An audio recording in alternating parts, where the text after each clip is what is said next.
જિલ્લા local crime બ્રાન્ચે Pardi highway પાસેથી લક્ઝરિયસ ઇનોવા ક્રિસ્ટા કારમાં લઈ જવાતો 10.36 લાખનો વિદેશી દારૂ ઝડપી પાડ્યો। વલસાડ લોકલ ક્રાઇમ બ્રાન્ચે પારડી હાઈવે પર વહેલી સવારે વોચ ગોઠવી દમણથી સુરત તરફ જઈ રહેલી એક લક્ઝરિયસ ઇનોવા ક્રિસ્ટા કારને ફિલ્મી ઢબે આંતરી ઝડપી પાડી હતી।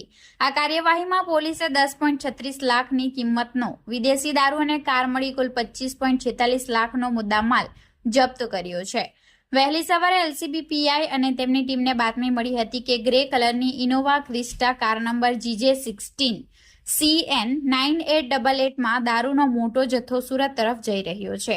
પોલીસે પારડી 4 રસ્તા ઓવરબ્રિજ પાસે નેશનલ હાઈવે નંબર 48 પર એન્જલ હોસ્પિટલ સામે નાકાબંધી કરી હતી। બાતમીવાળી કાર આવતા પોલીસે તેને રોકવાનો ઇશારો કર્યો, પરંતુ ચાલકે કાર ભગાડવાનો પ્રયાસ કરતા કાર ગ્રીલ સાથે અથડાઈ હતી। જે કાર અથડાતા ચાલક અને ક્લીનર બંને હાઈવે પર ભાગવા લાગ્યા હતા।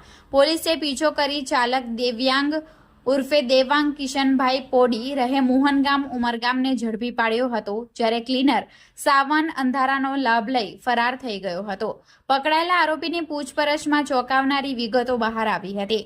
આ દારૂનો જથ્થો દમણના કુખ્યાત બુટલેગર દ્વારા મોકલવામાં આવ્યો હતો।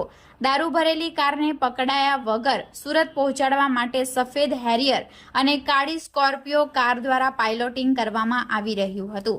પોલીસે આ ગુનામાં પાઇલોટિંગ કરનાર અને દારૂ મંગાવનાર ભાવેશ ઉર્ફે ભાવલો દલવાડા, કિરણ ઉર્ફે છનિયો, નિલેશ ઉર્ફે નીલિયો ઘોડો, અંકુર ઉર્ફે નન્નુ ભાવિન અને સુરતના સની ઉર્ફે સોહન પટેલ સહિત 7 ઇસમોને વોન્ટેડ જાહેર કરી તપાસના ચક્રો ગતિમાન કર્યા છે અને વિદેશી દારૂની કિંમત 10,36,080, ઇનોવા ક્રિસ્ટા કારની કિંમત 15 લાખ, રોકડ અને મોબાઈલ ફોન મળી કુલ 25,46,430 રૂપિયાનો મુદ્દામાલ જપ્ત કરવામાં આવ્યો છે।